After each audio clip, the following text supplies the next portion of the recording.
2022 Oshkosh Common Council meeting. Please call the roll. Councilmember Mugerauer, Here. Hanson, Here. Miller, Wojciechowski, Erickson, Here. Ford, Here. Mayor Palmieri. Here. Council members Miller and Wojciechowski will be joining us shortly. And Deputy Mayor will be leading us in the invocation, followed by the Pledge of Allegiance. Thank you, Madam Mayor. As we gather tonight, we are grateful for the good things that have come to this city. May our decisions always be ones that are for the well-being of all whom we govern. I pledge allegiance to the flag of the United States of America and to the republic for which it stands, one nation, under God, indivisible, with liberty and justice for all.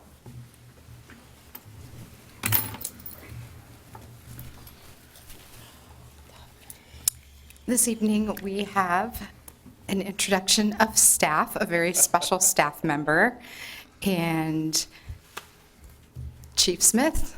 I'm going to introduce two of our staff members for you because I think this is incredibly important. So good evening, and I'd like to introduce you all to our behavioral health officer, Scott Zapata, and Magic, the department's new therapy dog. The behavioral health officer position started in October of 2021 with the appointment of Officer Zapata into the role.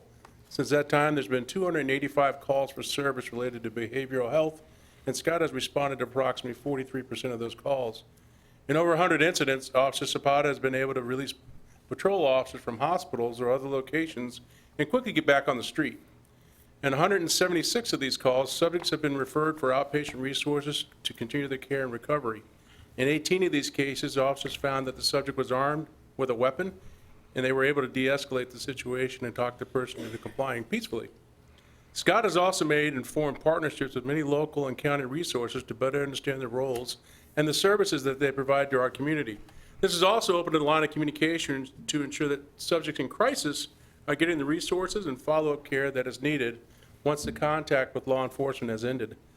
Law enforcement now has behavioral health alerts, which are notifications that are given to officers when a call for service is entered at a specific location. These alerts inform the officer that this may be a behavioral health related call and gives the officer the person's name, a brief description of the person's mental health condition, and discussion topics that the officer can use to help the person get through their crisis. That idea was his idea. That's Officer Zapata doing the job that we asked him to do. One example that demonstrates the effectiveness of this work occurred when our agency was notified by a social media outlet about an Oshkosh juvenile who was making homicidal threats towards his family and others in the community. Our behavioral health officer worked with our detectives and was able to speak with the juvenile who was making these threats. The juvenile was brought to a local hospital to receive psychiatric care. In the coming days, Scott continued to work with the juvenile, their family, Winnebago Crisis, and juvenile intake to make a plan for continued care and follow-up with the juvenile to ensure that they were following their treatment plan. This close collaboration was not occurring before and helped ensure the safety of everyone. Our behavioral health officer also responds during active disturbances. In one case this year, there was a male that was talking to himself, was walking around a strip mall, and possibly had a knife. Patrol officers and our behavioral health officer responded to this incident and began negotiating with the male. It was clear that the male was injured and in a mental health crisis. Negotiations continued until the male put down the object in his hand, and he was taken to a hospital without incident.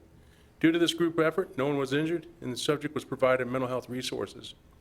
Magic, our therapy dog, joined our team on February 2nd after our behavioral health team worked with Journey Together Incorporated. Journey Together is a unique program that partners with Oshkosh Correctional Institution. Through this partnership, hand-selected puppies are given training by inmates who apply to be a part of the training program.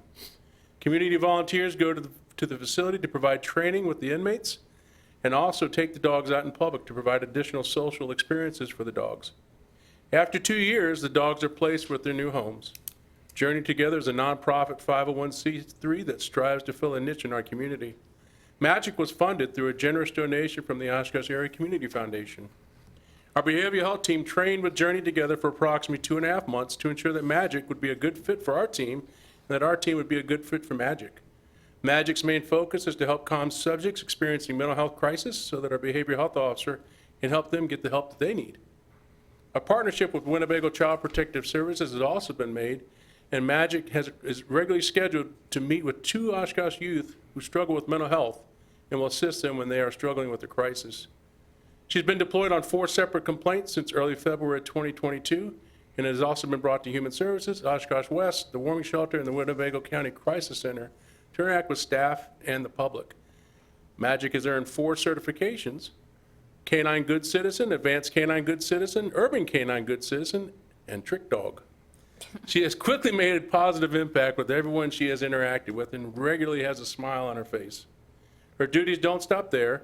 She is also bringing relief and happiness to our sworn and non-sworn staff at the police department.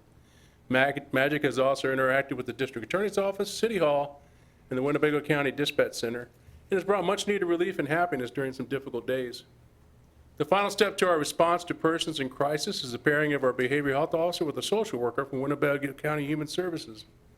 I must thank each of you for providing funding during our budget process to allocate half the cost of this social worker to Winnebago County, who is partnering with us and will be hiring this new asset to our team. The behavioral health officer, social worker, and Magic will be able to respond to active calls for service and conduct follow-up on past calls.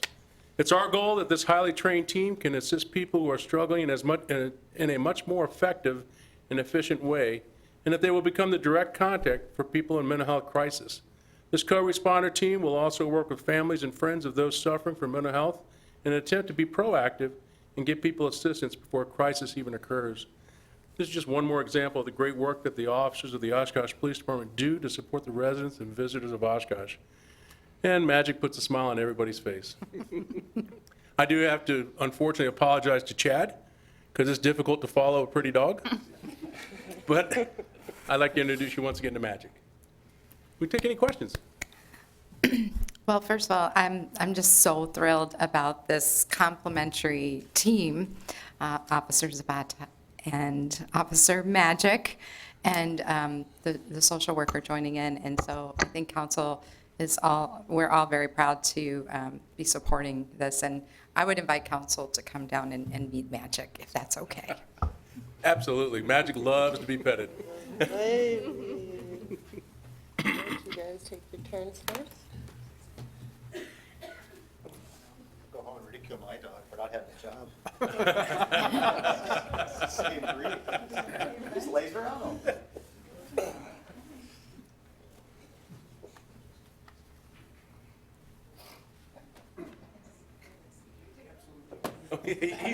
He always gets that. He's an afterthought. Oh, yeah. Sorry, Chad. She can stay up here. Yes. Might be a nice visit pre-council every meeting. Before the chief goes, and he touched on it, but I just want to say it again, a huge thank you to our partners in the community, Oshkosh Area Community Foundation for once again, with all that they do for the Oshkosh Police Department and this community, but the support to provide this dog for this community and for those in need. It's huge, and just a big thanks that goes out to the Community Foundation for their support.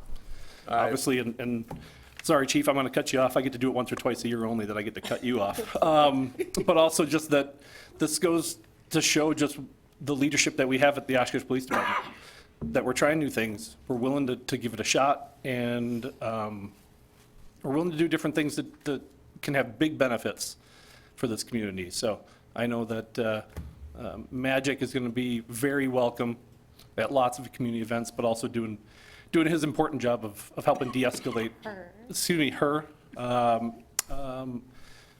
Doing the job of helping de-escalate those situations that none of us want to see or be in. So welcome to Magic to the workforce. Thank you. Thank you. We have a recognition now. Yeah, tough fact to follow, you're right. Yes. Chad said he is not coming up so he can rub his ears either. With all seriousness, I wanted to announce tonight to the council and mayor, back on February 23rd, we had our annual state conference for the Wisconsin Park and Recreation Association. And at that banquet, our awards banquet, Chad was presented with the highest award from our state association, the Professional Award of Merit. So it's a distinguished award that is voted on by colleagues, and it exemplifies Chad's dedication to the communities he's worked for, as well as his commitment to the WPRA. Chad has been involved with WPRA through multiple subcommittees as well as on the exec board. Back in 2019, Chad was the president of the association, and he continues to serve on our public policy committee. Obviously, all of you know that Chad is in charge of our daily operations at the parks, as well as most of our CIP projects, and he's been with the city for the past 12 years. So I wanted to present that tonight and congratulate Chad along with all of you.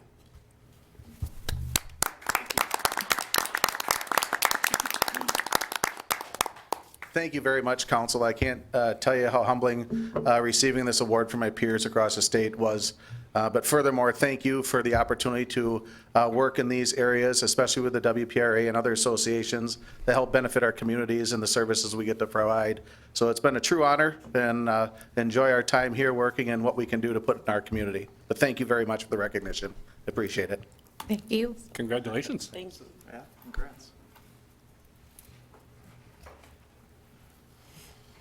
This evening, we have a presentation by RDG Planning and Design on the Housing Needs Assessment and Strategy Plan.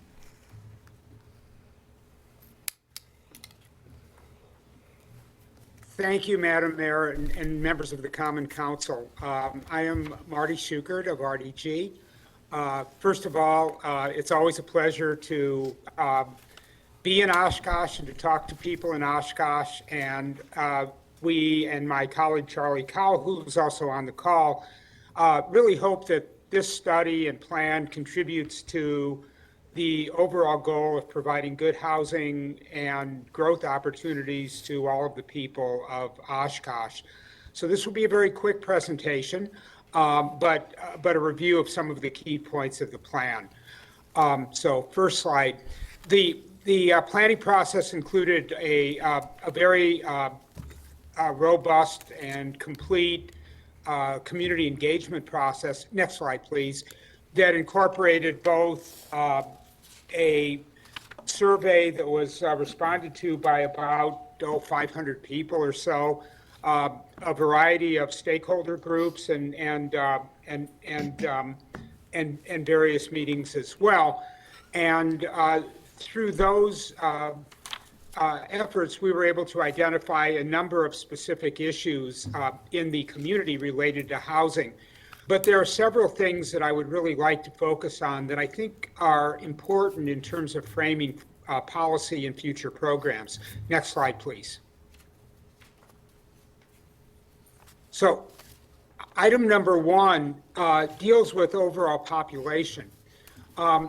In looking at peer communities, other communities in the Fox River Valley, Oshkosh's share of development and level of population growth somewhat lag behind other cities in the Fox Valley. And we think that this is a significant issue. Oshkosh has many assets, many, to my mind, beautiful characteristics to it.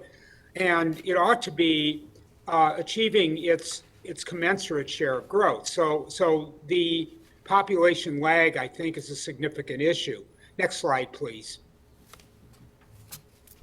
Number two, and this I think is related to that Oshkosh has had a very robust production of multifamily housing, but a much less robust production over the last 10 years or so of owner-occupied housing.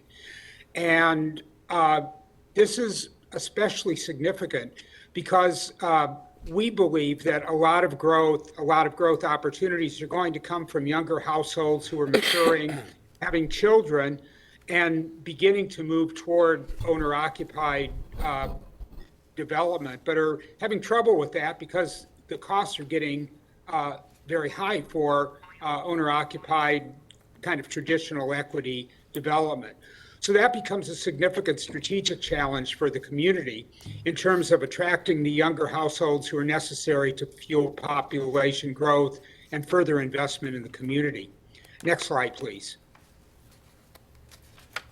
In this slide, we have looked at the various income groups in the city and at the distribution of housing prices and values.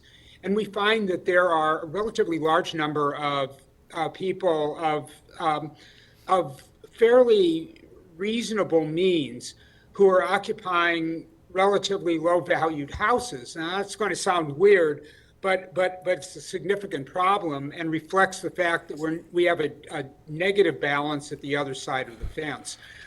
That is a significant shortfall in terms of the number of middle and to some degree higher end housing units. So as a result, those units that are affordable to younger households are often not available to younger households. And that too is a significant challenge in terms of looking at the entire range of production. A lot of times when we think about affordable housing, we forget that affordability is a relative thing, and the best housing market is producing housing across all income and price ranges. Next slide, please. And actually, I just wanted to comment, the second bullet, it should say $500 a month, not $1,000. Yes, that's correct. So now we look at what that means in terms of overall production. First of all, in order to sustain the moderate level of growth that we're foreseeing for the future, which leads to a population of about 71,000 over the next 10 years, that we should be building about 175 units per year. This represents an increase of about 25% over the number of units that we have generated over the last decade, but probably involves a significantly larger output of owner-occupied units, whether those are single-family or other kinds of housing forms, which is one of the challenges that we face. You'll see as well that about 60% of the ownership need will be in housing priced below $300,000. And yet, most of what we're producing now is priced above that number.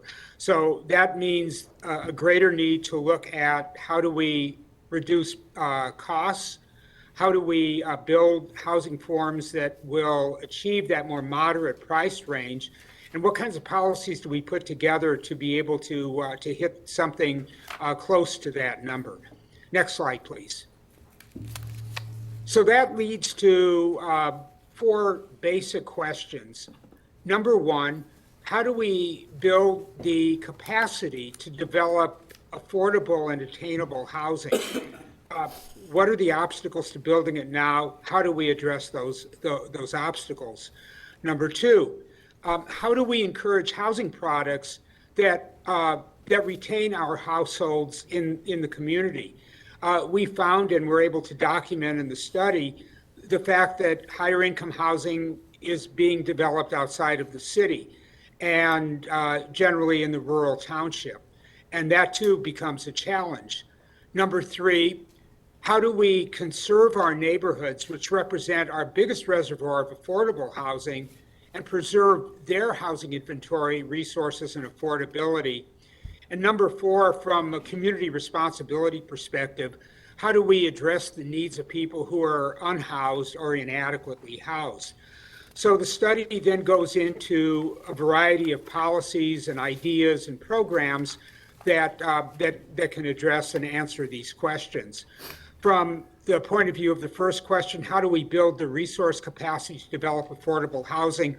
A lot of this goes into programs that abate risk, that make it reasonably profitable and sustainable for the private market with some public assistance to develop housing that falls under that $300,000 range. That includes programs like participation in public improvement financing, gap financing to produce affordability to meet that gap between the cost of new construction and the amount of price that our emerging homeowners can afford. How do we build new ordinances or new variations of ordinances that help this kind of development to happen? Next slide, please. How do we encourage housing products that retain our households? We have to recognize that there are different types of development goals that have spin-off benefits and make it reasonably possible to build new products. Sometimes because people are used to building certain kinds of development, a little bit of a push or a little bit of, again, risk abatement is necessary to move into newer kinds of housing development. Or types that are not built in relationship to need. These could include small lot, single family, various forms of attached housing, which make housing costs more affordable, and independent living senior housing in innovative settings that make it possible for some of the housing that people are currently living in to become available to a new generation of home buyers. Next slide, please. How do we conserve our existing neighborhood resources? Oshkosh is blessed with a variety of really beautiful neighborhoods. We believe that programs, the community development programs that are really pretty broad ranging, be streamlined and clarified and redesigned in some ways in order to be able to be consistent with rehabilitation needs, to look at other kinds of programs like acquisition, rehab, resale that can take advantage of generational change as well as people move to new or different kinds of housing settings as they age or mature. Finally, the fourth slide, next. How do we address the needs of people who are unhoused or inadequately housed? Some of our recommendations are the same as what are being built in the city now, that relate to multi-services, that relate to the use of tiny houses as a transitional housing environment. And it's wonderful to see that Oshkosh is taking some of these initiatives already in terms of providing dignified and productive settings for people who are unhoused in our community. Next slide, please. Now, when we get into the actual operational aspects of a housing development program, there are 4 pillars that this kind of a program needs to think about: affordability, innovation and new products, location and retention of residents, and reinvestment in existing neighborhoods. And although I won't go into all of these in any particular detail because you have other things to get onto, the next slide shows what I think is a really critical initiative, and that is to create a housing development partnership in Oshkosh that involves 5 specific groups: a development capacity.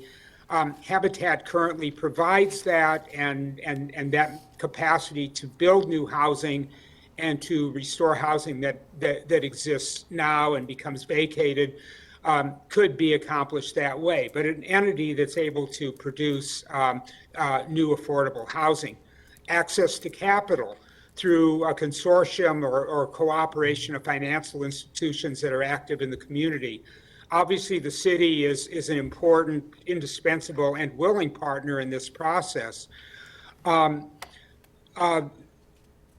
Private and neighborhood partners as well, that Oshkosh has a very extensive array of neighborhood organizations that are important partners in this process. And finally, other organizations that are active in the housing market that include the Housing Authority, the university, other private and nonprofit partners who have a good deal, and employers, of course, who have a great deal to contribute in terms of the production of affordable housing and to realize those kinds of mutual benefits for the community.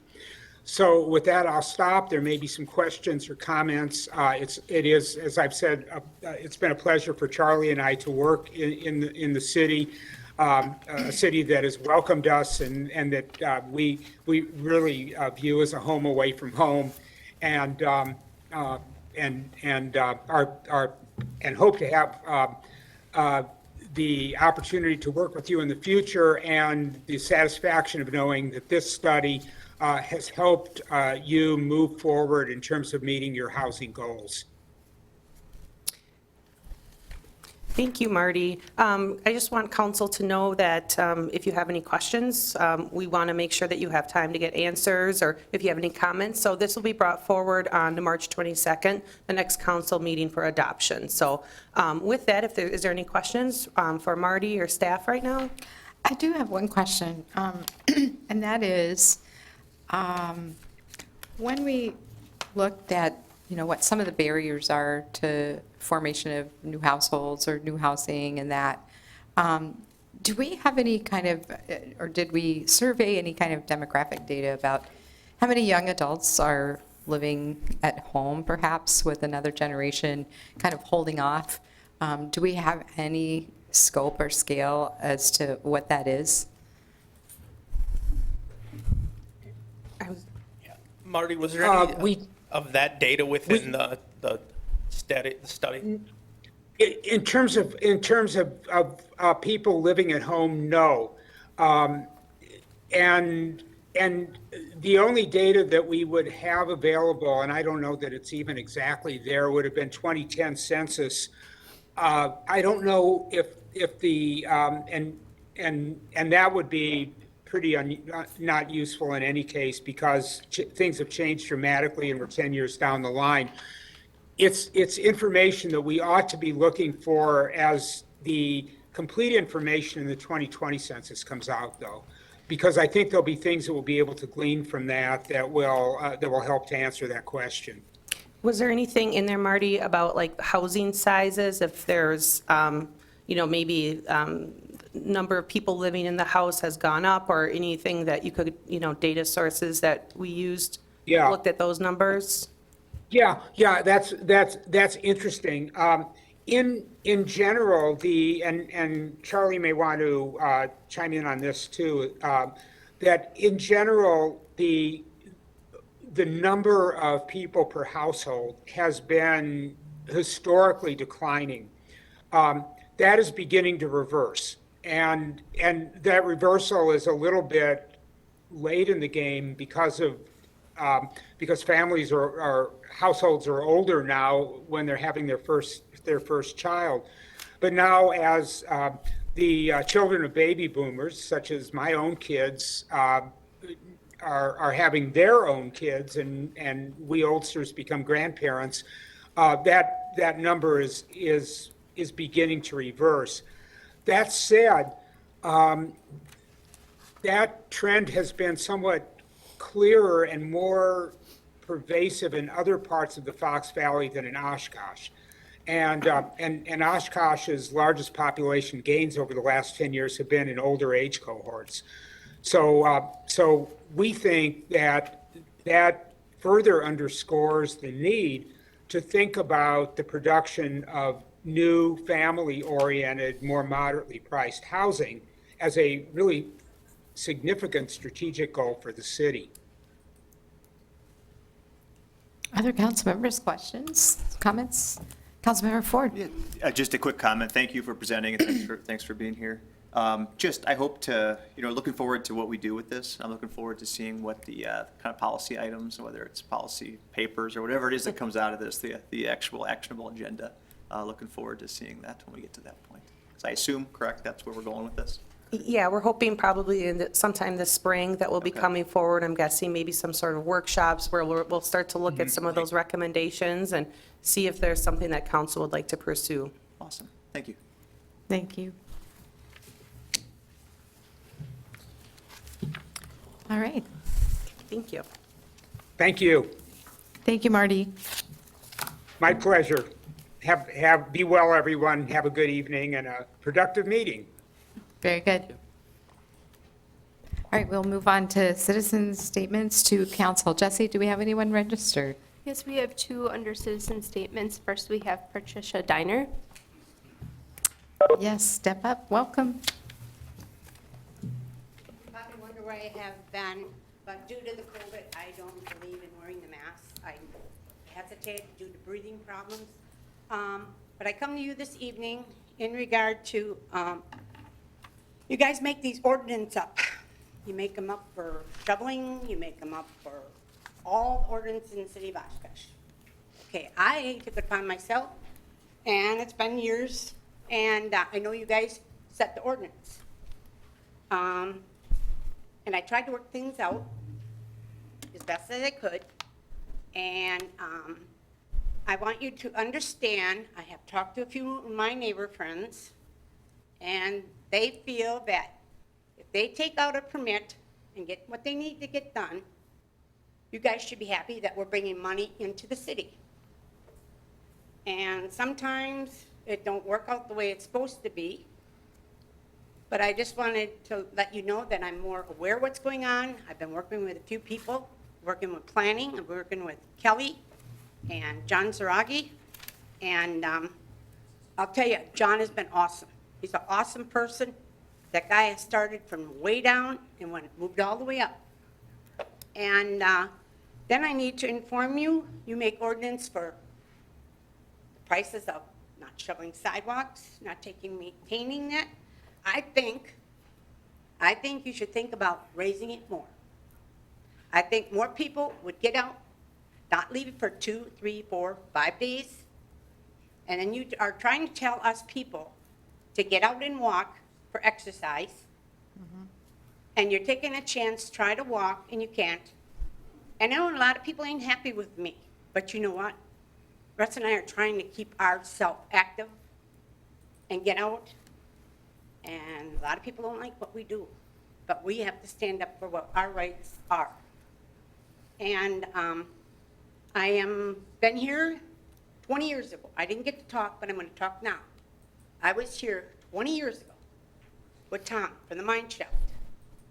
And he wanted that restaurant downtown. I was here with Dave from California, Tom, me, and another person. I know who she is, but I'm not going to mention it. And he was here to try to get his business. And after I left the meeting with Tom, I said, Tom, don't give up. You fight that city for what you want, and you're going to get it. And look what he got. He got the mine shaft. I am so proud of him. And his brother Will came to help do this. You know, you can think and dream big dreams, and it'll work out. And then I want to bring another thing. I was here 2013. I was before the council. I have talked with Public Works. Steve is awesome. I don't get to see Mr. Raggi much. I think it's, if I'm right, on the Public Works guy. But you know, there was a train exit right by our house. And I've been pushing for a guardrail since 2013. And you know what? The city's going to do it. Because my daughter, I'm teaching her the right way.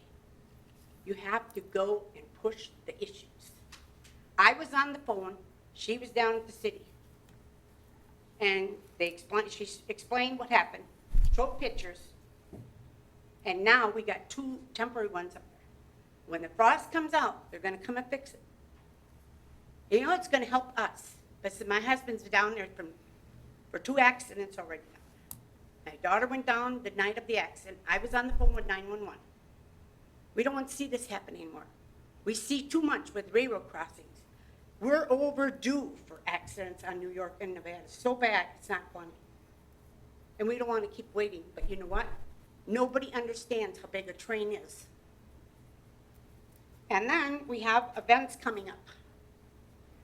You know, Russ and I try to do what we can. My husband's not getting better. We're hoping for better. But you need to enforce more for more handicap. You can park in Menominee Park and walk over to Miller's Bay. That's just too long. And what people need to realize is make more space for the people that can't do it. Then let the people that are eligible and capable of walking, let them try to back off a little bit. And one other thing. Just real quick, Patricia, can I ask you, you were referencing a train accident and pushing for guardrails. It would be on the corner of Custard and Broad on the west-east side. We've wanted one there since 2013. and now it's coming, that it's gonna happen. And train guy did what he could do, and I'm glad that he did what he had to do. And I think that's it for the night, and, but I just want you guys gotta enforce more with your prices, go ahead. Because I think it's gonna help. You know, the money gets tight, but the more stiffer you do, people are gonna get out and take care of things. It goes with dogs, goes with a lot of your ordinance. You have to take care of it, because I got fined. I know what it's like. And if people get fines, they'll learn, and they'll learn the hard way, because you have to shove the money out. Thank you. Councilmember Wojciechowski. I did just want to let you know that the Sustainability Advisory Board is looking at the current salting and shoveling ordinance that we have now. It wasn't specifically about the fine amount, but that is certainly something we can look at, and when it comes to council, can be looked at. We were looking at kind of the environmental side of it, but Yeah. the price is in there as well. And So the I just want to let you shoveling know that. means, the shoveling means, don't make a path, don't make one or two, because if people are walking together, they want to walk together. If they got to walk single, the shoveling has to be done.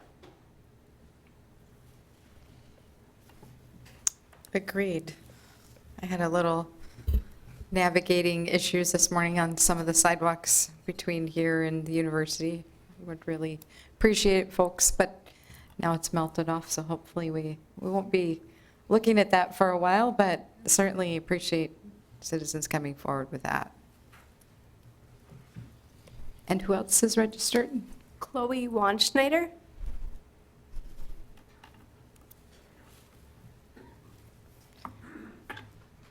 Welcome. Thank you, and good evening. I am aware that both the city council and the Oshkosh area school boards are elected positions, and my conclusion will explain why I'm connecting both of those positions. And the topic for the night is the middle school project. Now, first part of it is called the process. The school board purchased properties and demolished homes. And this is a state violation of homeowners to have a second opinion paid for by the taker. Number two, the study group did not have neighborhood input. Number three, prior to the 2020 election, in August, City Hall stated that the referendum would not be on the November ballot, and that became an untruth. Number four, the school board received a grant for publication of the project. The citizens did not have that opportunity. Five, the extensive project was created during COVID, so there were no in-person meetings. Six, the promoters have resigned from the school district. Seven, finally, a meeting was held at Merrill School. We learned at that meeting the plans were drawn and the construction would begin in spring of 2022. And this has gone ahead of schedule. Why? The first thing they did is cut down the 4 majestic oaks. Were cut down, 100-year-old trees. Number 8, all but one attendee at that Merrill meeting were strongly not in favor of the project and the conflicting architecture. Second part of this is conflicts. Number 1, the architectural conflicts with the neighborhood. And number 2, neighborhood environment is drastically changed. And the third thing is, while the city is promoting neighborhood initiatives, the school board is opposing neighborhood identity. Now, there's some economic truths to this. The first thing is in the past, the school board has had some questionable spending. Shortly before Smith School was sold, the heating system was replaced. It's a big ticket item. Merrill School's heating unit was replaced also. What's going to happen with that system? Well, we'll go on with more economics. Number one, Mrs. Wanschneider, if I could just ask you, you mentioned in the beginning that your comments would connect They will. the city to the school Yes. district, because, it's coming. okay, all right, thank you. America is at its 40-year high of inflation and on a continual spiral upward. It's a fact that Americans will pay $2,000 more annually for gasoline. Fact, Americans will pay $1,000 more annually for food. 4, with our national debt, children born in 1996 will pay 40% more of income tax than what we're paying. 5, building and construction materials are out of sight, plus public building construction costs 50% more. It's also a fact that the referendum project is already at a 4.6 million over budget. The solution, they say, is value engineering, meaning lower quality. And number 7, did you know that to renovate Merrill's school, it would cost $16 million? And to demolish Merrill and build new, it'll cost $63 million. So in conclusion, our taxpayers have got many challenges ahead. 42% of the Oshkosh Public School children live at or below the federal poverty level, reducing contributions to the city budget. Nationally, for our safety, we need to upgrade our security, increase military spending, and increase funds for our law and order. Locally, decisions are needed to benefit our children, our city, and environment. This requires prudent, collaborative problem solving between the city, the school board, and the neighbors. Therefore, this is my conclusion, it's here, I strongly recommend that the middle school project be put on pause, always keeping in mind that the taxpayers are your employers, and we are not cheap that we just have to be kept quiet and become followers. It is time to listen, to think, to share, and to compromise. This project is not economically sound. Thank you for your time, and I have a PS for you. I'll be back and I'll talk about the educational implications of this project. Thank you for your time. Thank you, Chloe.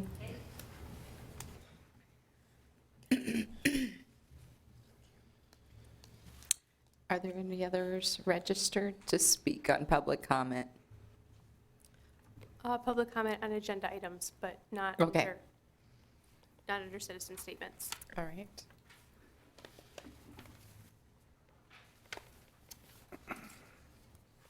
We'll move on to consent agenda. If we can have a motion and a second. Oh, I'm sorry. Are we still doing public comment ahead of the agenda items? Yes, that's how it's reflected in the agenda. Okay. All right. Who's next? Scott Little.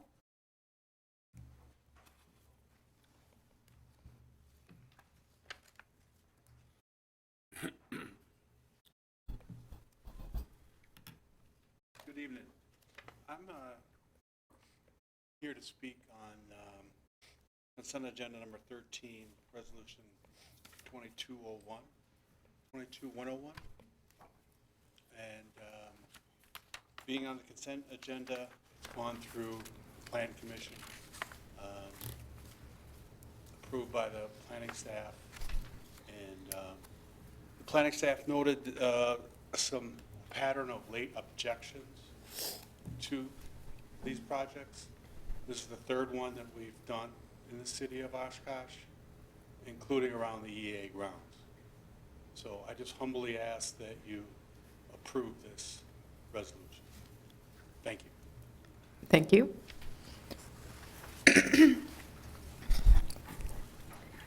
Bob Gagan. Right over here. Thank you. Welcome. Thank you.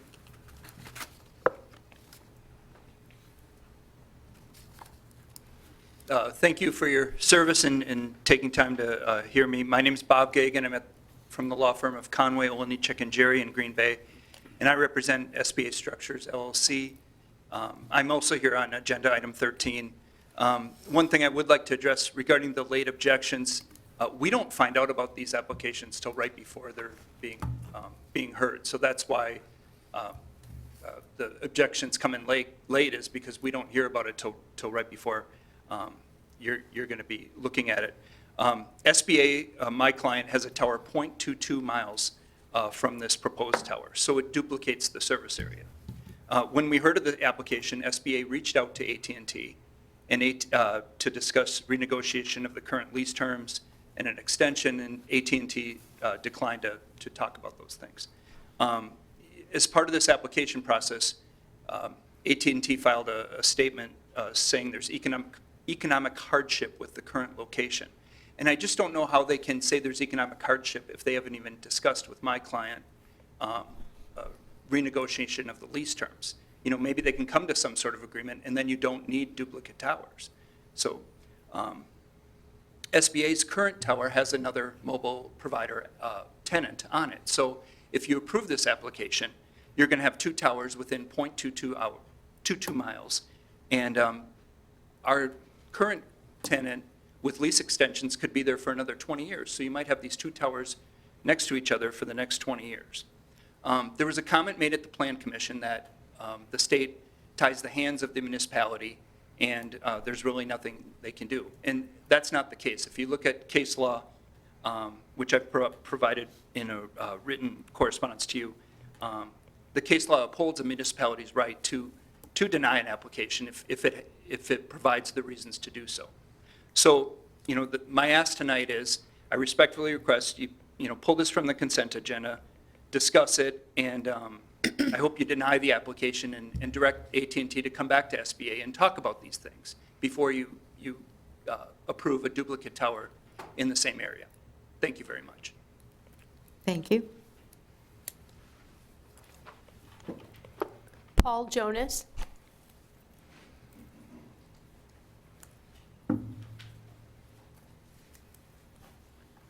Mr. Jonas, if I could have your address, please. Oh, sure. I'll give you my office address, which is, just moved, 790 North Water Street, Milwaukee, Wisconsin, zip code 53202, and we're suite 2500.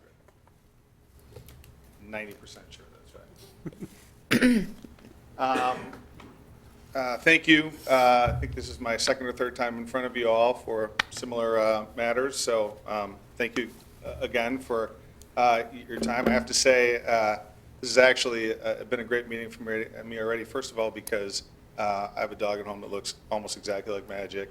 And second of all, I didn't know this, but my best friend since I'm 3 years old is Chad Dahlman. I did not know he was going to be here tonight, so I tried to convince him that I was here for him, but he saw it. So, anyways, just an aside.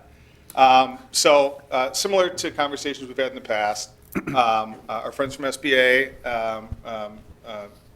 show up at these meetings, and we have the same discussion in front of you all.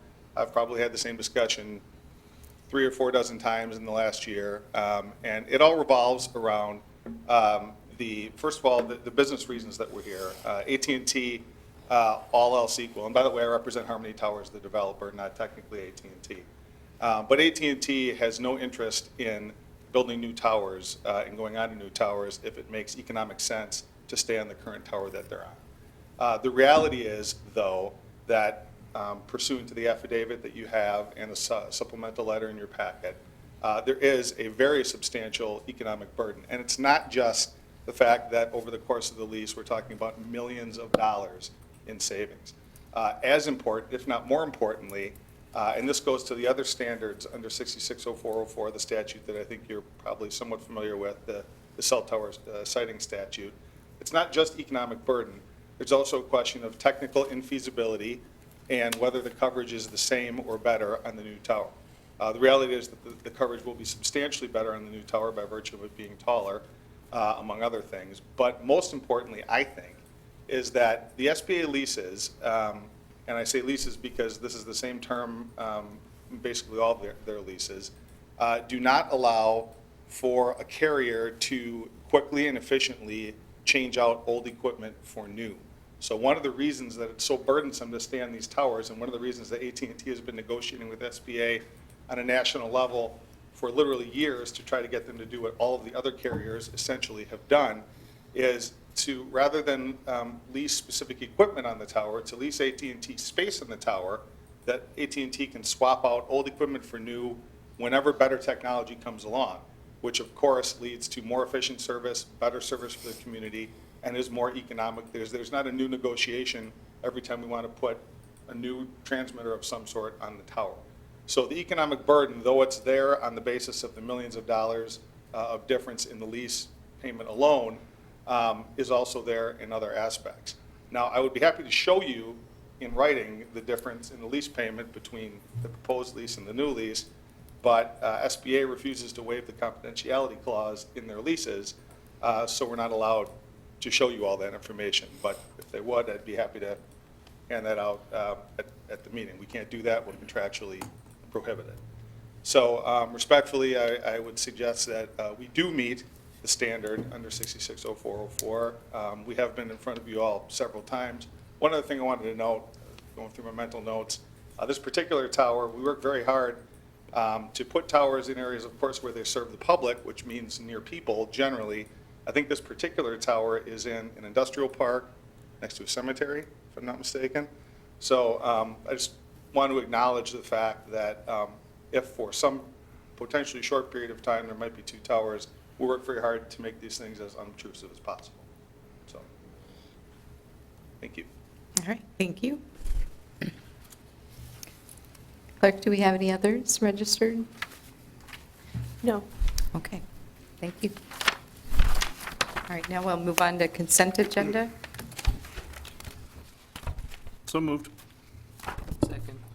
Discussion, would someone like to pull item number 13? Madam Mayor, council rules state that a member of the public may also request and automatically be granted that request. So by definition, that would be off consent. All right. Item number 13 is pulled. Other discussion on consent? All right, please call, Councilmember Ford. Yeah, I was hoping I could ask Kelly Nyforth a couple quick questions about item 16, the approve amendment to financial assistance for Smith School.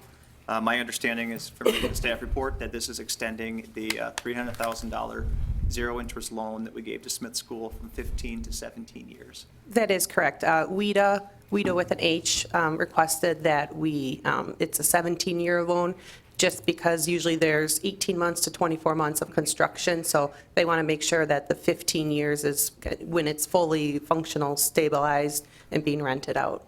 Can you speak to the source of these funds? Sure.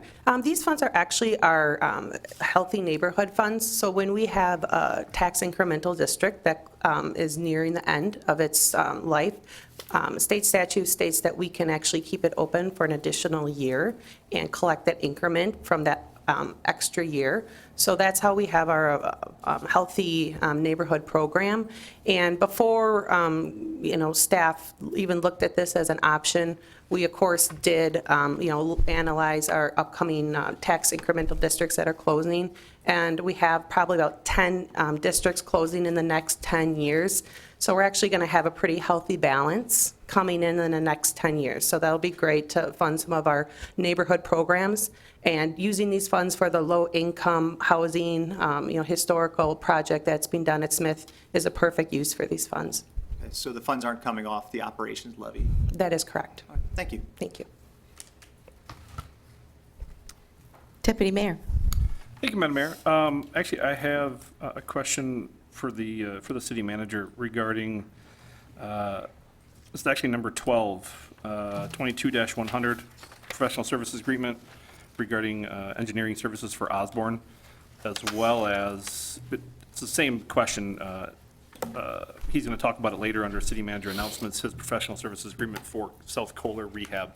Whether Mr. Godey or Steve was Mr. really prepared.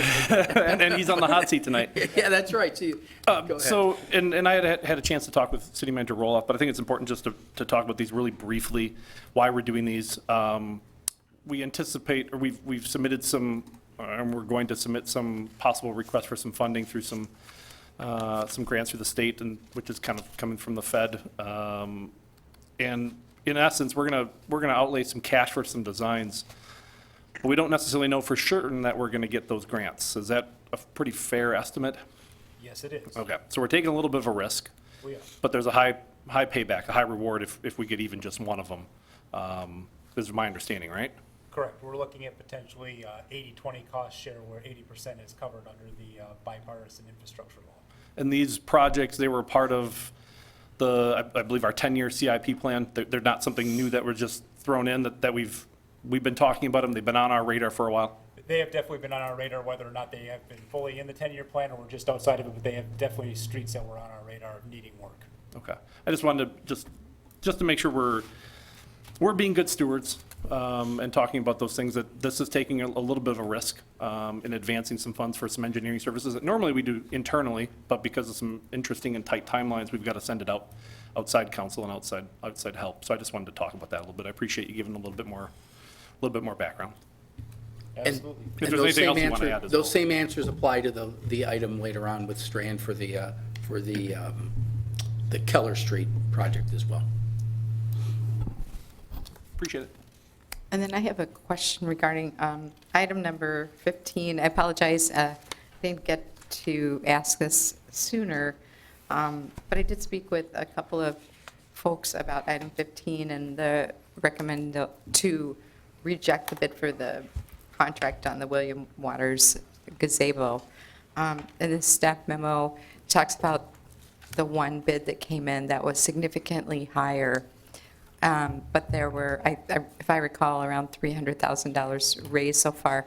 My question is, out of the money that was raised, is the developer of the building next to the William Waters Plaza, did they help with any of that $300,000 that was raised? I don't believe so. They actually, I think, assisted with some of the first phase when Williams Waters was redeveloped, because that was when they were redeveloping their building too. So this is kind of the second phase of the master plan, which is the gazebo. So there was funding that was raised through the foundation with some private community members. All right, thank you. All right, so we will move on to vote on consent agenda minus item 13. Councilmember Mughawar, Aye. Hanson. Aye. Miller, Aye. Wojciechowski, Aye. Erickson. Aye. Ford, Aye. Mayor Palmieri, Aye. carried 7-0. And back to Resolution 22101, approve conditional use permit for communication tower at 0 Stillman Drive. Plan Commission recommends approval. Council discussion? Do we need a motion? We need Yes. Yep, so moved. Second. Discussion on Resolution 22-101.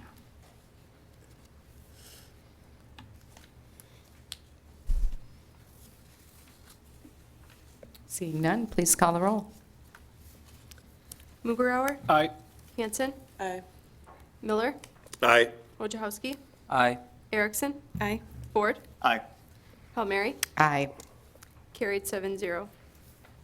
All right, and we will move on to new ordinances.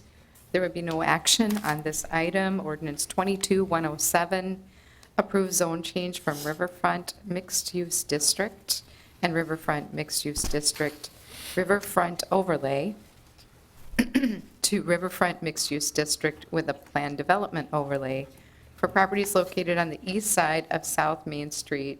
Plan Commission recommends approval. Kelly, can I just ask you if you'd just give a summary on these changes, or Mr. Lyons? Sure. This is the project that is taking place at the RDA's property that we have been purchasing and holding on to for over 10 years now. So this is including the former Miles Kimball parcels. Some was the Decades parcel, Railroad, and the 43 East 7th property. If you remember, last year, RDA had sent out requests for proposals, and the RDA chose Terrace Wall from T-Wall Development. They're down in the Middleton area, and we are looking at, they are looking at developing roughly 300 residential units with roughly 20,000 square feet of commercial space along South Main Street. So this is going to be a great catalyst project right along our Riverwalk in our Sawdust District. So right now, what we are looking to do is rezone the property. We would like to add the plan development overlay, just to add some flexibility because of the shape of the parcel, and then also just knowing that, you know, we want to incorporate some of our Sawdust District Master Plan guidelines in it also. Thank you so much. Again, there's no action on that item, and we'll come back to council. Pending ordinances, ordinance 22108, approve comprehensive land use plan amendment from general commercial to light density residential for property located east of the eastern end of Farmington Avenue. Plan Commission recommends approval. Do we have a motion and a second? So moved. Second. All right, discussion on 22108. Seeing none, please call the roll. Mugrower, Aye. Hanson, Aye. Miller, Aye. Wojciechowski, Aye. Erickson. Aye. Ford, Aye. Palmieri, Aye. carried 7-0. And our next ordinance is 22109, approve zone change from single-family residential 5 to single-family residential 9 for property located east of the eastern end of Farmington Avenue. Plan Commission recommends approval. So moved. Second. Discussion? Please call the roll. Mugrower, Aye. Hanson, Aye. Miller, Aye. Wojciechowski, Aye. Erickson. Aye. Ford, Aye. Palmieri, Aye. carried 7-0. New resolution 22-110, direct staff to enter into contract amendment with Jacobs Engineering Group, Inc., to explore possibility of extending existing underground clear well service life, $140,000. So moved. Second. All right, discussion. Madam Mayor, just a couple points of interest. Mr. Godey passed down an analysis that he wanted to make sure council had. It's a follow-up to the discussion at the last meeting, so a little more updated information. And then Mr. Robbie and Ms. Moore are both available for any questions that you may have. They're joining us online this evening. So will Mr. Godey be giving a summary of this, or will Mr. Robbie and Ms. Moore? I will defer to Ms. Moore. Ms. Moore put this Okay. analysis together basically at our request following the council's questions at the last council meeting regarding this topic. All So, right. Linda, if you're available and can take that over, it is up on the screen here in council chambers, and council has the analysis in front of them. Okay, great. Can you hear me? Yes, very well, thank you. All right, wonderful. I'm going to look at my other monitor, so pardon my looking away from the camera, just so I can see the font. So after the last meeting, we worked,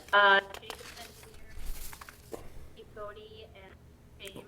Linda, you Linda, faded away. we lost your audio. Hello? Can you hear me? It's very faint.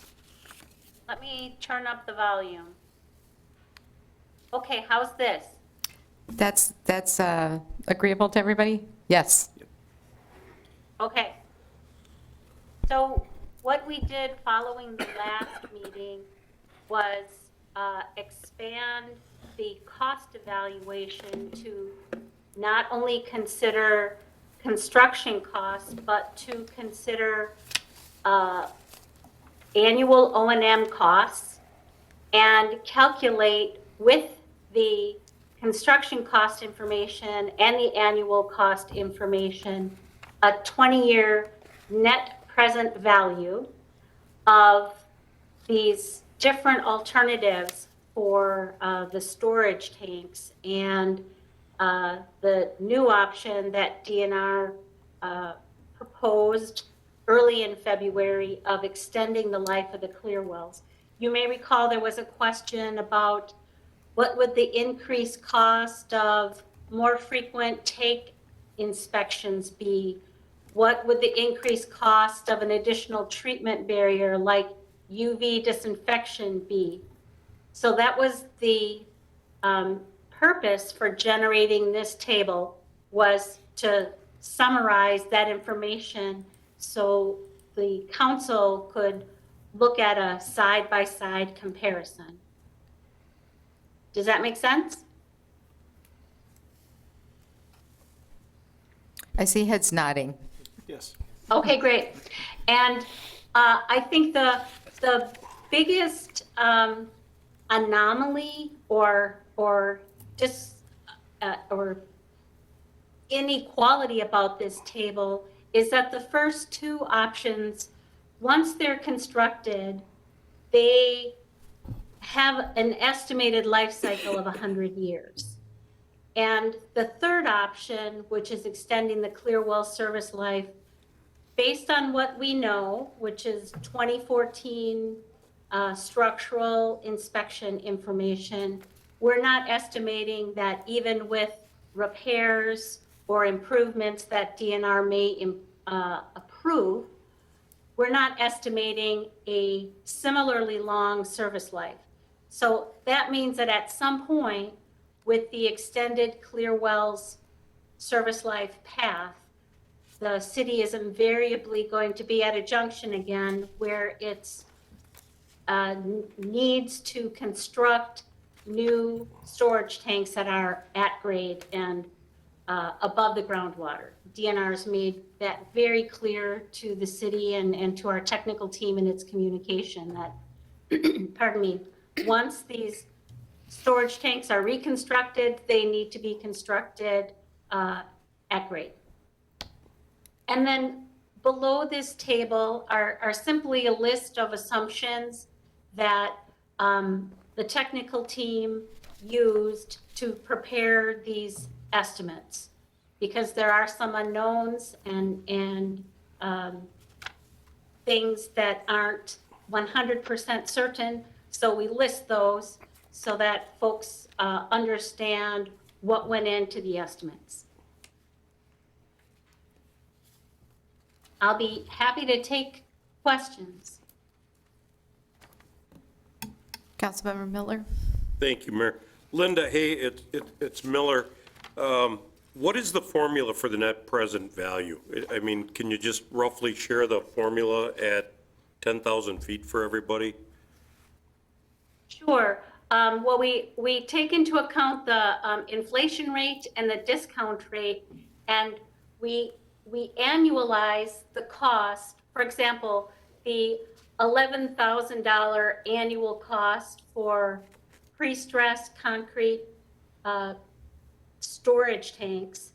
And when you carry that out for 20 years, and if you look at those formulas, if you remember them from economics, the year is the exponent in the formula, and that exponent changes. You know, in year one it's 1, in year 2 it's 2, and you add all those up for 20 years, and that's how you'll get about $200,000. The difference between 5.4 with the construction and about 5.6 with construction. I can make those calculations available to the council. They're in an Excel spreadsheet. Thank you. Other council member questions?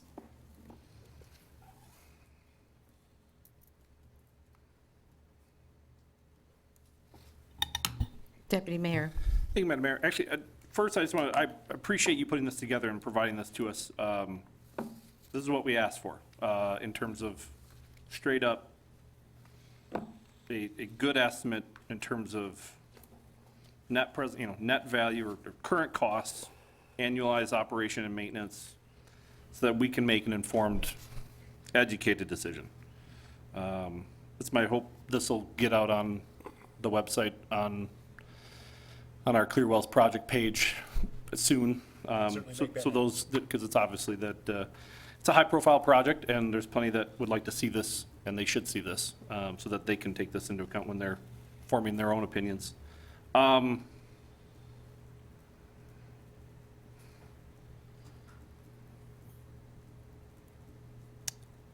nearly similar investment, and we lose 60 years or more. This probably isn't necessarily a question, Linda, this is more of a comment. If we were buying a piece of machinery, and you told me I was going to spend the same amount, but one was going to last 20 to 40 years and one was going to last 60 to 100 years, I'd tell you it'd be a 7-0 vote telling you which one we're buying if it was a piece of machinery. But because it's a water tank on the water, it's a different conversation. I don't have a question. I'm just, I do. yeah, you go right ahead. I'm gonna pause and stop talking now. So I need that therapy dog here soon. bring magic back. So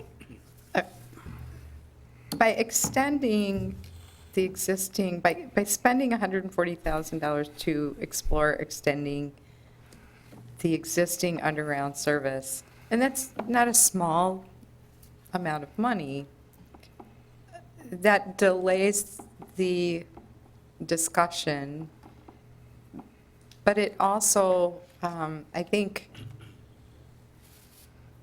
it doesn't make sense. So my question is, though, in the time frame that we'd be looking at that, what are we potentially looking at in terms of newer technologies or other items that may occur in that time frame?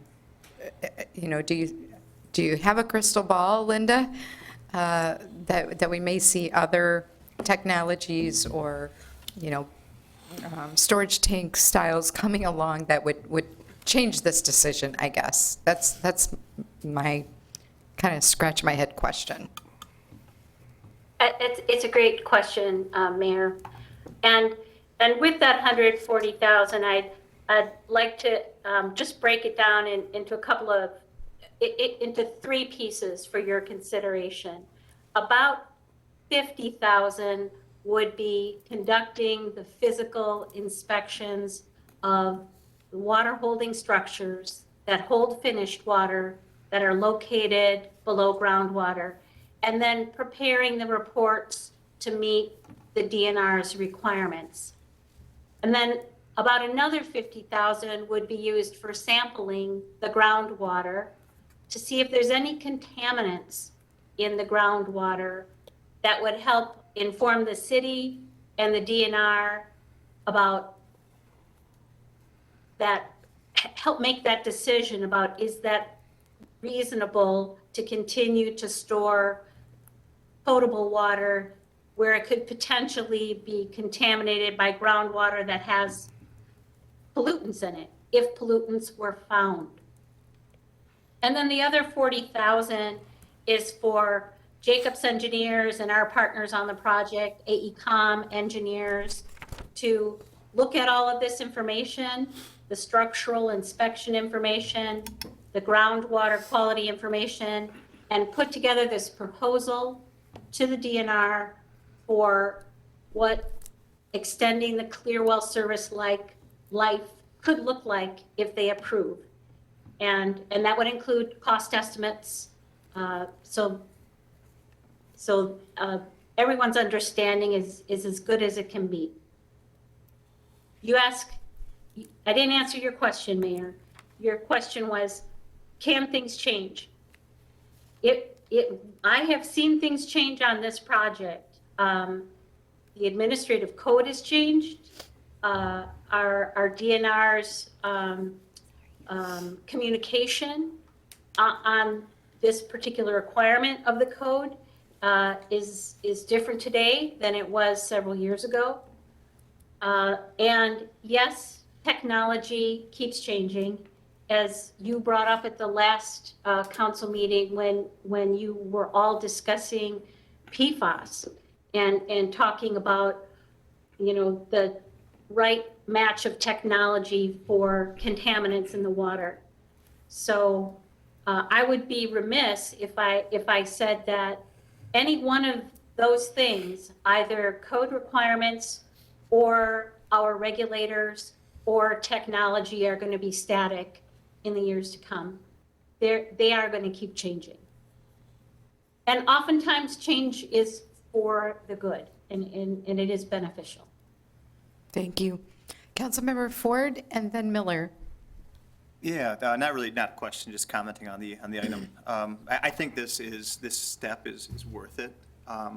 The project is obviously of the utmost importance, as we need safe drinking water. We need that infrastructure. No matter what we do, we're going to have an input on ratepayers, or an impact on ratepayers, but also an impact on the asset that is our lakefront. And as Deputy Mugrauer alluded to, I totally agree, or Deputy Mayor Mugrauer alluded to, totally agree with you that it's a cost-benefit analysis that wouldn't make sense with a piece of equipment sitting in a garage. But maybe we probably couldn't all agree on the perfect way to quantify the value of our lakefront. But no doubt that is an asset. It may not be a monetary asset, but that is an asset that needs to, I think, go into any cost-benefit analysis that we do.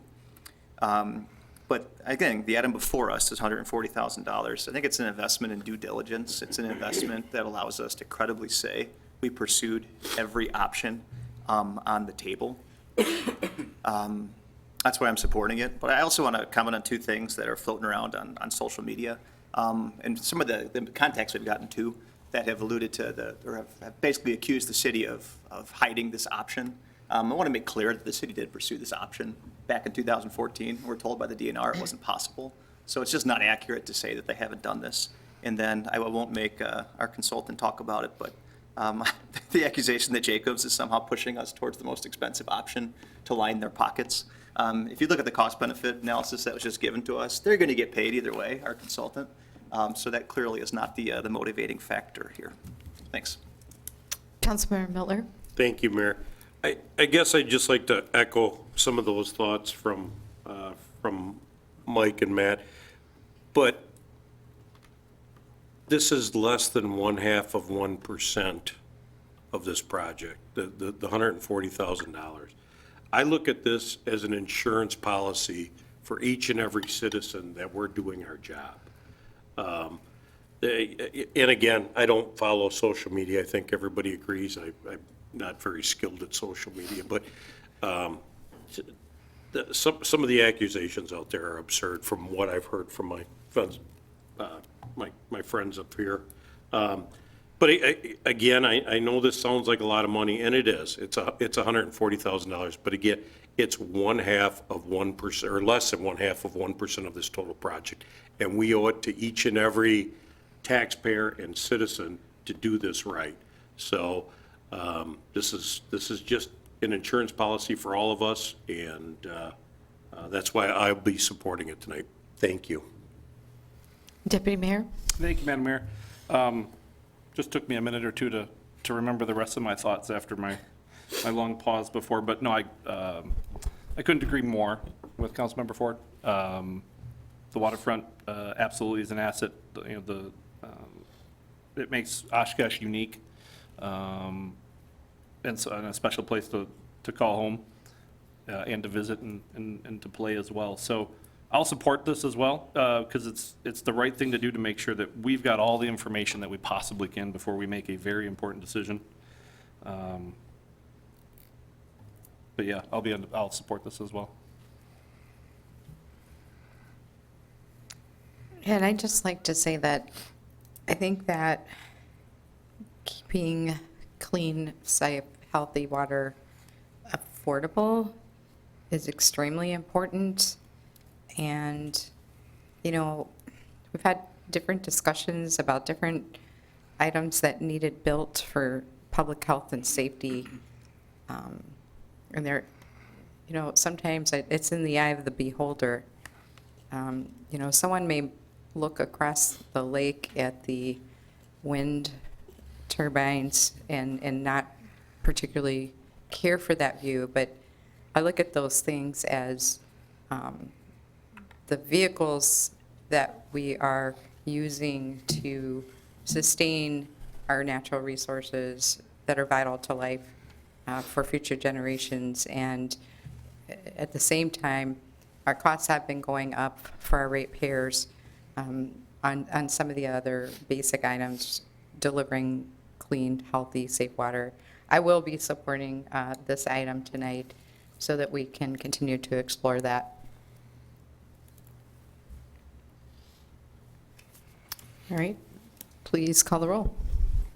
Mugerauer, Aye. Hanson, Aye. Miller, Aye. Wojciechowski, Aye. Erickson, Aye. Ford, Aye. Palmieri, Aye. carry 7-0. And our final new resolution this evening is 22111, approve the revised capital improvement planning process policy and capital improvement budget policy. I believe Mr. Van Gompel, but let's get a motion and a second. So moved. Second. All right, discussion. Deputy Mayor.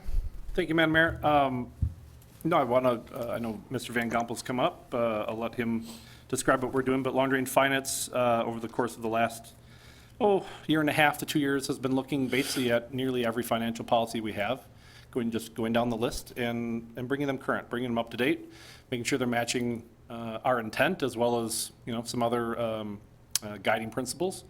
And that's all been under Finance Director Van Gompel's leadership. So we appreciate everything he's doing for us, and he can explain what we're looking to do here.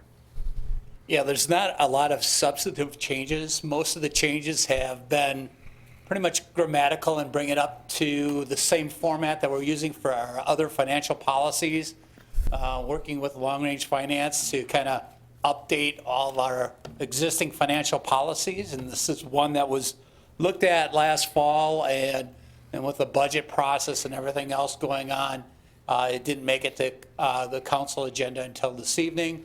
But we're starting to look at the process for next year. The process is the same process we've been using all along, and it's documented now in this policy. And so I'm just really here to answer any questions you might have, but it's really, nothing's really changing. The life of assets stay the same.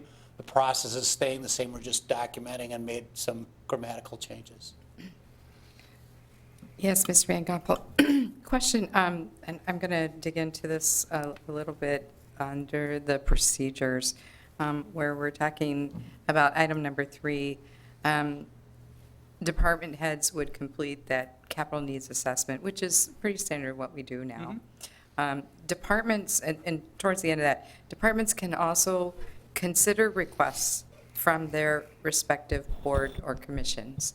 So that sounds like a can or may, but not a will or should. Yeah, because some of the departments really don't have a board or commission to report to. Okay. But like the the Parks Commission chimes in on their capital projects.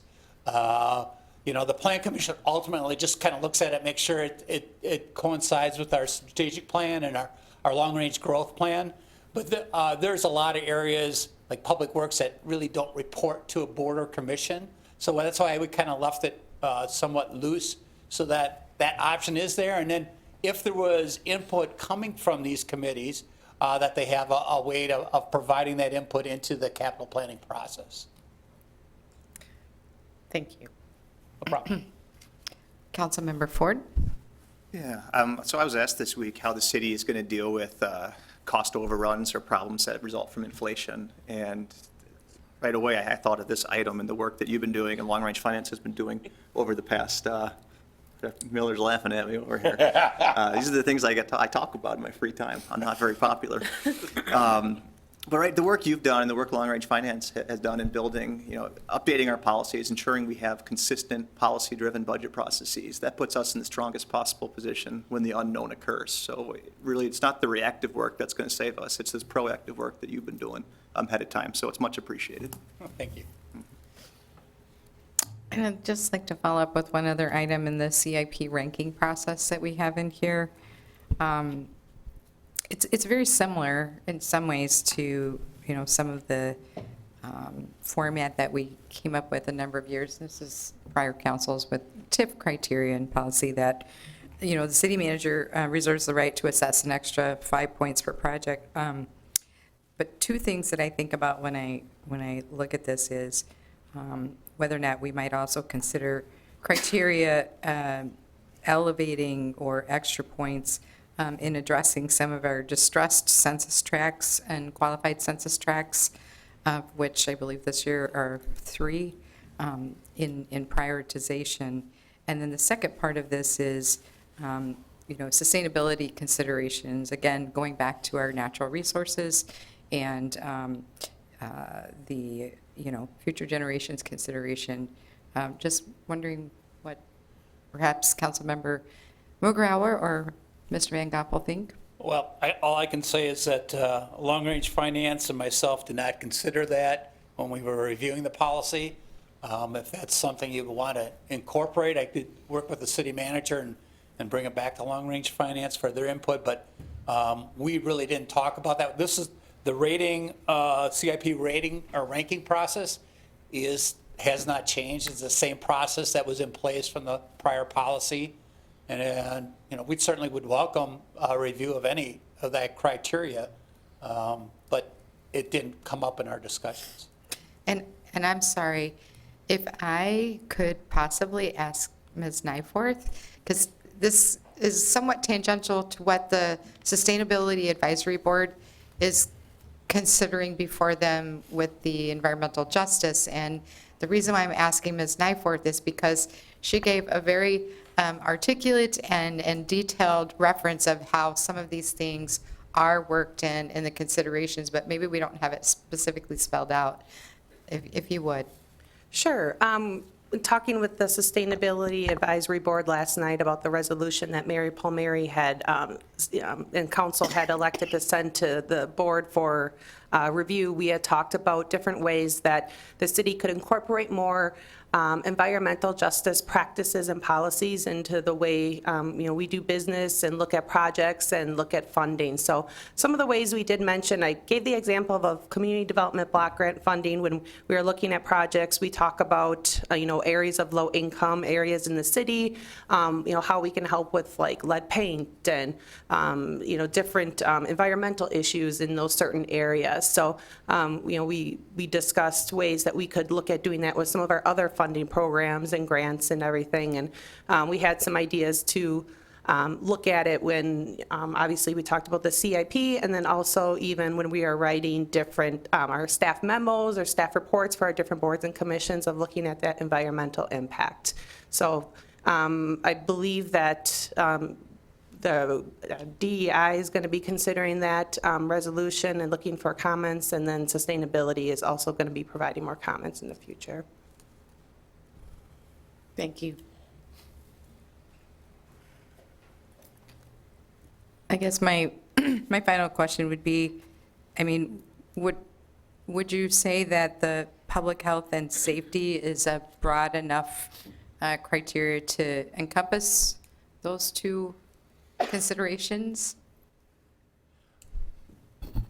Maybe I don't have the information in front of me, but I'm the one who does the rating, so it's probably appropriate for me to answer this. We have 4 levels of points from 15 down to 0, depending on the nature of it. On the scale of 200, right? And it adds up to 200, and we chose 200 because it's a round number that everybody can relate to. I don't know if it would, and I'm trying to recall what it says, but each box that gives you the maximum amount of points and no points asks you a question within each criteria. I don't recall anything in there that would say yes to your question, but I can't, vouch for it, but my guess is no. there's a couple ways of looking at it. We could take a look at that very issue and incorporate it in there, if you'd like us to. Or I can tell you that the staff gives me a little grief about this, but I've never assessed that extra 5 points on a single project. Quite honestly, I've liked the criteria we have, so I haven't seen, it's always there. We could maybe shift things around and perhaps use that 5 points to allocate it for some type of environmental or equity, because they're not getting the 5 points from me for the bonus round. So maybe that's a good way to do that. If that's something you'd like to do, we could take it back.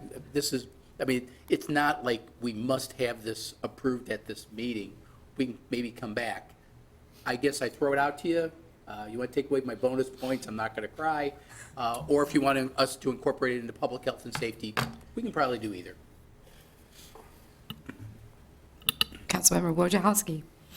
I would like to see it as its own separate category, just to keep it separate. I know it does overlap with public health and safety, but it also overlaps with infrastructure and many other areas, but I think it would be appropriate for it to be its own section, but I would like to see it incorporated in there at some point, if not sooner rather than later. You can tell that this criteria was developed by people who had a big focus on, and I'll tease the two people to my left, on engineering concepts and financial concepts. And one of the things that I think Ms. Nyforth, Ms. Lawrenson, as they were putting together that environmental justice resolution for you, we talked about the staff reports that you see in front of you. We have a fiscal analysis, and I attended a workshop session on equity as well as environmental issues, and one of the suggestions was have an economic analysis that we always do for you, as well as you could do an environmental or equity, and that's just one lens you look through. As you stated earlier, I'm really throwing this back at you now, because you said, yes, it may not make sense to spend $140,000, but given the issues, I think we need to in this case.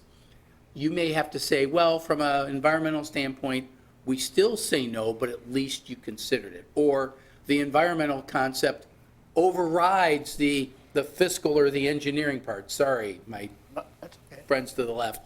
But if it's an issue, you can say, well, that overrides it. And that's why there's no perfect score on this. You've approved many projects with a score about 70 or 80 points out of 200. The best scores, and I'm just teasing the engineers a little bit, typically the scores are the ones that, from an engineering standpoint, it meets all the public health and safety criteria. I think the highest score project we ever had, Steve, was maybe about, 170? James, do you have any recollection? About 170 points has been the highest on a 200 scale. There's no perfect project.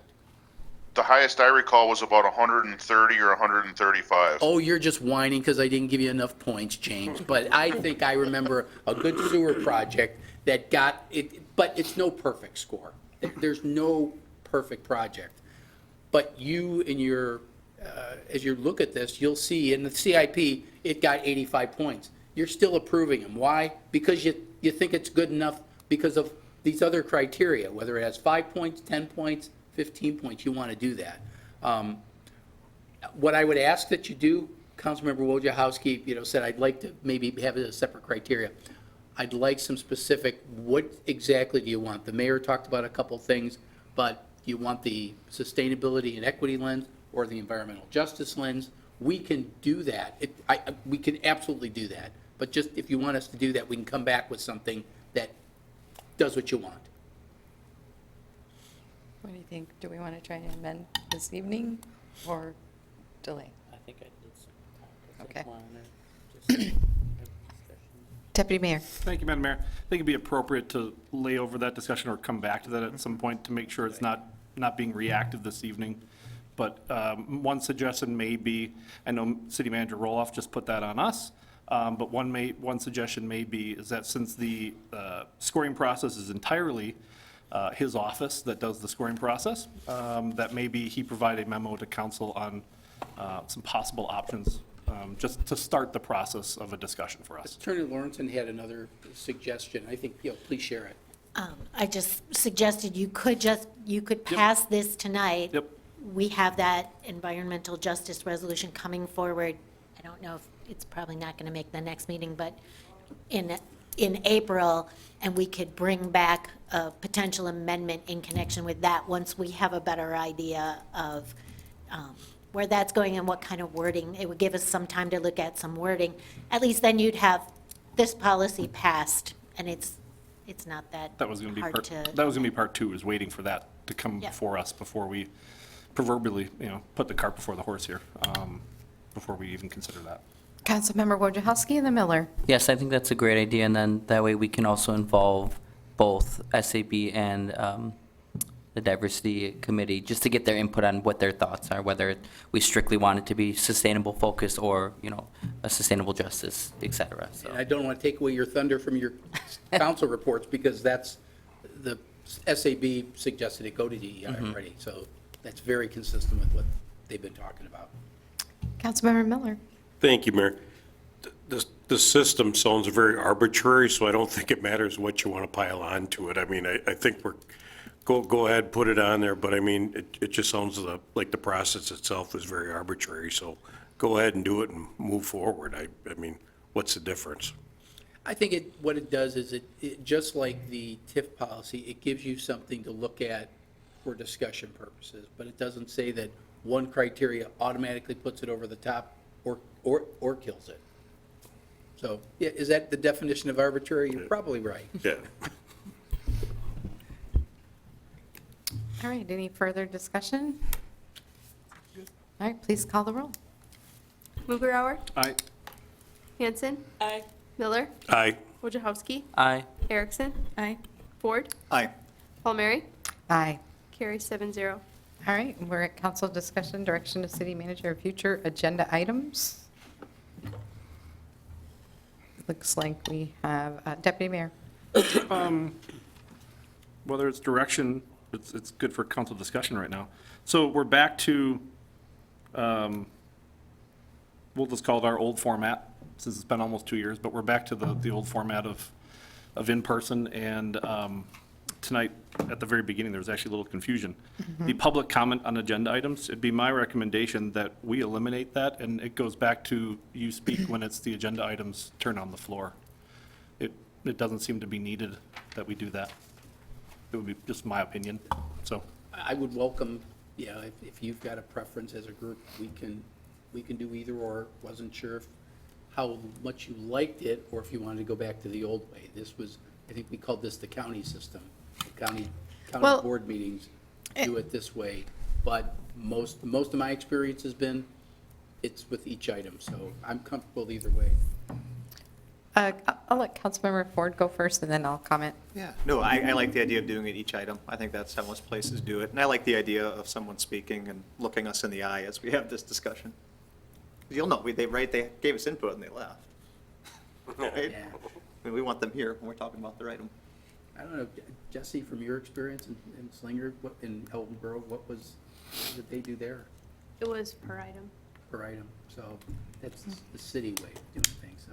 I'm totally, if you're comfortable with that, we're used to it. It's not like we have to get accustomed to anything new. It's Well, I consensus? see heads nodding. It just seems more sense to have Okay. people there Sorry. for the. We had a nice items. discussion at staff meeting. We were waiting for that direction, and you just walked right into it for us. So thank you. We really appreciate the feedback. Thank you.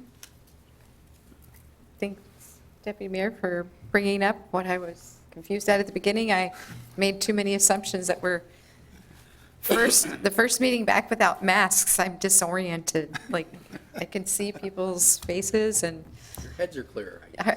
maybe, I know at least my voice feels clearer. All right. And then we have next steps on the facility study. We'll be bringing that back when we do the fiscal analysis part. So Mr. Van Gompel and I, that's on us now. Mr. Urban's off the hook on it. It's pretty much done on the facility side. It's really the fiscal side. And Councilmember Hanson and I were talking about that very issue this afternoon. And then I do have a question on our March 22nd workshop for the bridge project. That is in person, or are we definitely back to all of our workshops and meetings in person? I know our boards and commissions will be referencing that here shortly. as of March 1. I'll ask James if he knows what the DOT plans to do. They've been under some directions that they will only do certain things virtual. But James, is this one going to be in person? Are they willing or able to do that? The workshop with Common Council, the DOT will be here in person. The local officials meeting and the public information meeting will be virtual. Okay. So You'll be staring at Bill Bertrand in 2 weeks, giving you a presentation. All right. But the public informational meeting, that's going to be, just a reminder, that's going to be April 4th. And again, that's a virtual meeting. They'll be putting it on. We're trying to see if they'll allow us to tape it and run it so that we can play it back for the public in case they're not watching it on that very day. We thought that we're going to give that a shot and see if we can do that. Is that a deadline, Mr. Robbie, for that April 4th public information? Is there like any kind of deadline on public comment or anything? Or is that like the one opportunity? Is it a one-way conversation? Can you be a little more specific? No, it'll be a typical DOT public informational meeting. You know, there will be ability to provide feedback afterwards. You know, as with any public information meeting, you know, people get an opportunity to digest the materials and go home and think about it. And the next day they might think of something. So, you know, it's not a one and done type of opportunity. There will be opportunities to provide feedback, but that will be the publicly broadcast, if you will, opportunity for interactive discussions. And Mark, I had some conversations with Mr. Bertrand, and he said the DOT will be recording the public informational meeting through Teams, but they are also okay if Oshkosh Media would like to record it as well. Very cool, thanks. And I think Jake's given the thumbs up to that too. So Jake had asked about it, and I appreciated the fact that staff, even though it's not our meeting, that we want to make it the community's meeting. So we'll absolutely replay it on GovTV. All right. Thanks, James. Thank you. All right, we're on to report of council liaison for boards and commissions. And first off, I'd just like to say that we are, as city manager has referenced, going back to all in-person meetings effective March 1st. So if you're on a board or commission, don't do like I did this morning and think, okay, we're back in person, and I still had a virtual that anyway, it got confused. So I think that I really wanted to express my appreciation for those folks who have served during the last few years especially. We have had some turnover on our boards and commissions. Some people have preferred the virtual. As we saw, a number of our board and commissions went virtual while some of them stayed in person. But I just appreciate everybody's patience because it's been a little bit of back and forth. And I hope that you'll look at the list of current vacancies and get your applications in if you're interested.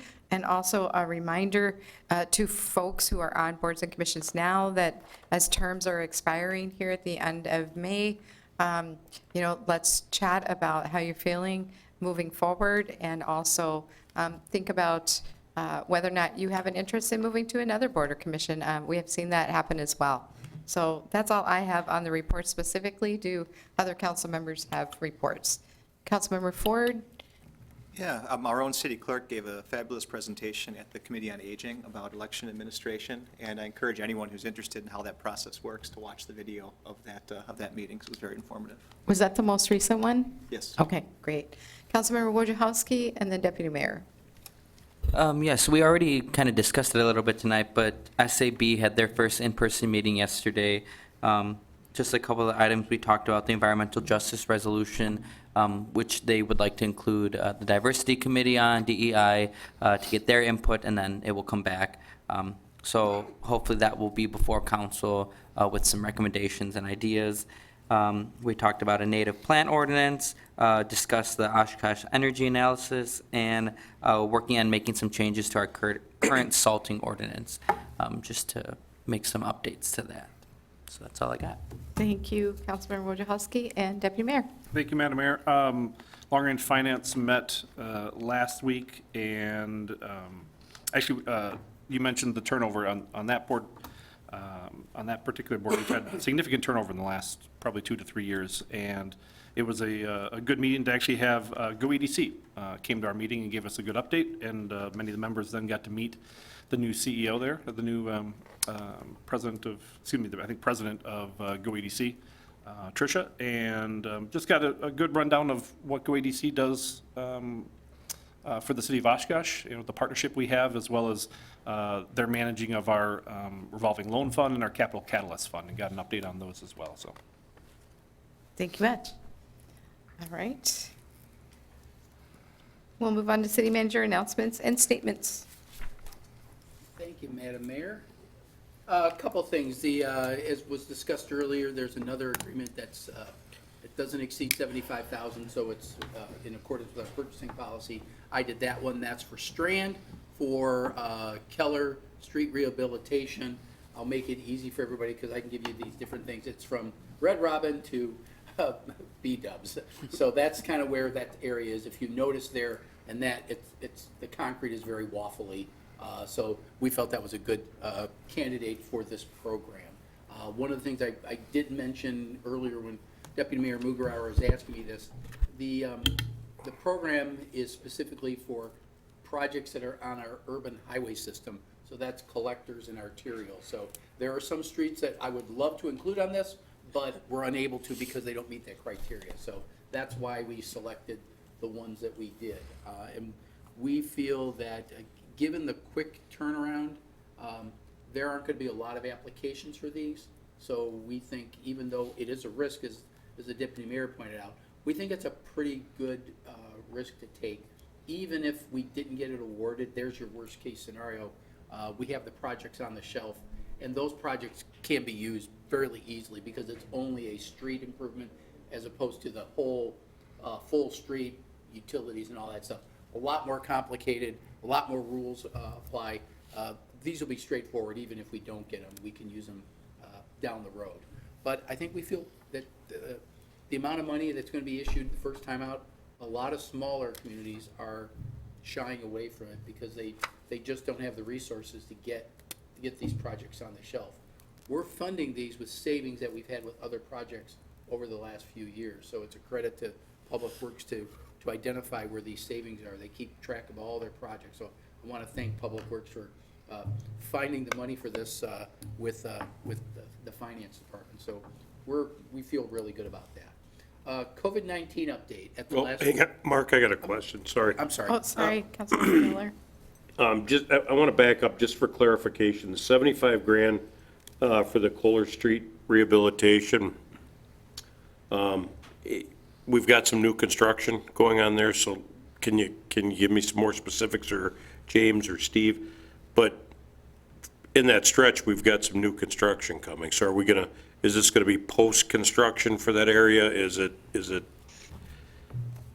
Sorry, I didn't mean to throw you on the spot. I'm just looking for clarification. You're correct. The stipulation with this funding is that we have to have the plans and specifications completed and into the DOT, I believe, by August, so that they can be on their either October or November letting.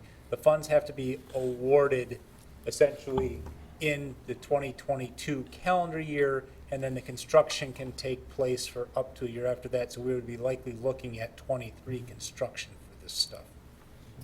In the commercial construction, we still have not received the SIP submittal for the Panda Express project over in that area. So we anticipate it was supposed to be sometime in 2022. So either way, the contractor will need to coordinate with any of the business owners along that stretch. You know where I'm going with this, so we're not gonna do the rehab before the construction and then have other issues? Yeah. This is a concrete rehab, essentially. It's failed joints. It's likely that, given the pavement condition, it's going to be repaving half to the entire road out there upon some additional analysis. So maintaining half the roadway, there's always the chance for utility connections to come back in there if they don't have it. That's kind of a cost we may have to bear in order to take advantage of this funding. So, Steve? so, If I may, Steve, the utilities in this stretch are, I do not believe are in Keller Street. I believe they're coming off of easements in the back. I think the deputy mayor had a different point, and it might be the same point Mr. Miller's trying to make. so that's code for shut up, Bill? No, I think it's, yeah, I think. But let me tag team with you here. Matt and I talked about this earlier. I'm just saying I don't want to flush this money down if we're going to have taps coming off. And James, I hope you're right. If the taps are coming off an easement in the back, I've got no problems with this, but I don't want to spend the money on Kohler, and because the Kung Fu Panda comes with another property that may or may not happen at the same time. Am I accurate there? And I was only kidding about the Kung Fu Panda, but. It happens a lot. I mean, we have no control over when they're coming in our street projects. We can't, sit and wait for one to go ahead of the other. So we'll do our best if we do get the grant to let them know about this coming in, and we can certainly, connect Okay. with the developers and see what their timeline is. And I think that was what the deputy mayor was talking to me about. With that. About that, additionally, because just the wastefulness of Right. that potential, but also additionally, Kohler Street and Washburn, some of our busiest roads, and the impact of shutting down a road on a commercial entity, specifically restaurants too.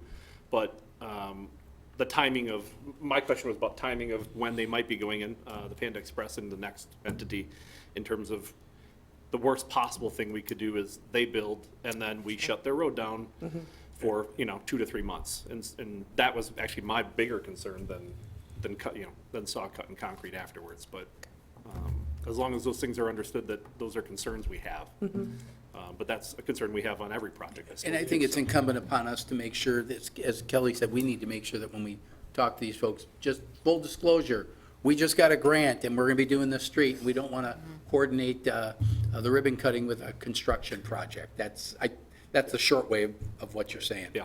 Thank you, guys. I didn't mean to put anybody on the That's okay. spot. I just want to get it out there. Thank you all. Okay. Second item, COVID-19 update. Obviously, the numbers are still improving. We had an EOC meeting this morning that we discussed this, and as was requested at the last meeting, both Chief Stanley, Chief Smith, and I reached out to our various public safety folks, and pretty much the consensus is that communities are ending their emergency. And we evaluated where we were, and I'll be bringing back a resolution at the next meeting to formally declare the emergency over. That doesn't mean we can't go back, and I think the deputy mayor brought that up at the last time. I was more concerned about some of the personnel issues. I think we can overcome those, so we'll be bringing that back at the next meeting. Happy to answer any questions, or you're welcome. I do have a question on so we're ending the emergency, which is kind of would put us in a good place for emergency planning. I don't know if you want to review some of the discussion this morning about some opportunities for planning, but more specifically, I was asked by a student today, happens to be my granddaughter, full disclosure, why the masks are still required on the buses. And I didn't have a great explanation as to why, because of the federal funding and those requirements are different than local.